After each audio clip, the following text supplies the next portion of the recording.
What's up, guys, and welcome back to my reading journey. Hope we're all doing absolutely fantastic, and today, as usual, we're going to continue the book by Cicero on the ideal orator. It's going to be the 71st part of the second book, so let's get started.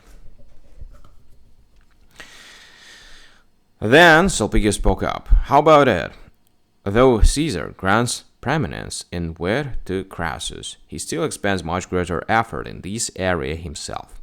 So are we going to let him get away without giving us an account of the nature and sources of humor in all its aspects, especially since he admits that wit and humor are so powerful and useful?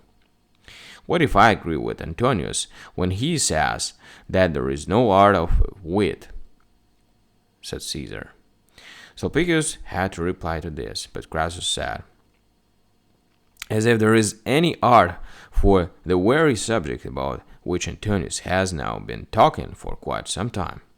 And he has said himself, there is some sort of observation of what is effective in speaking, but if these could make people eloquent, then everybody would be eloquent, for who would not be able to master these easily, or at least in some way or other? But in my view, such rules are powerful and useful not because art can lead us to discover what to say, but because when we have learned a proper point of reference, rules may assure us of the soundness or make us see the weakness or whatever we accomplish by means of our own natural ability, our enthusiasm, or our training.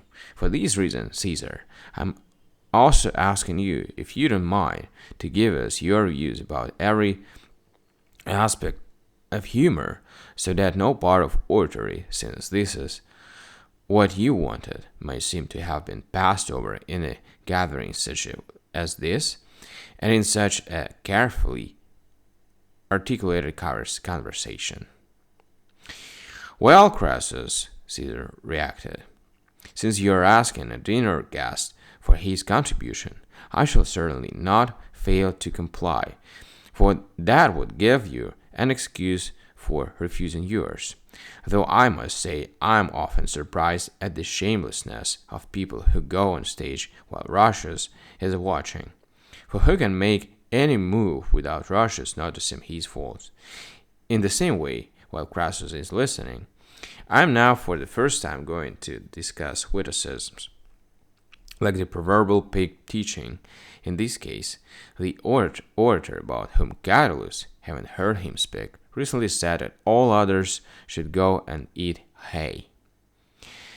Catullus was just joking, replied Crassus, especially since his own way of speaking makes you think he deserves to be eating ambrosia.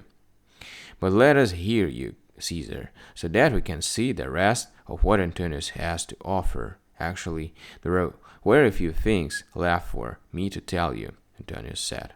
Nevertheless, I'm already tried out now by my labor and the toilsome journey of my discussion, so I will make my rest in what Caesar has to say. As if in a most welcome roadside inn. Very well, said Caesar, but he will find my hospitality none too generous, for I will push you out as soon as you have eaten just a bite, and throw you out onto the road. Okay. So, alright guys, so we've done with the next part, and we're going to continue tomorrow as usual. Thank you for joining this reading session. See you tomorrow. Bye.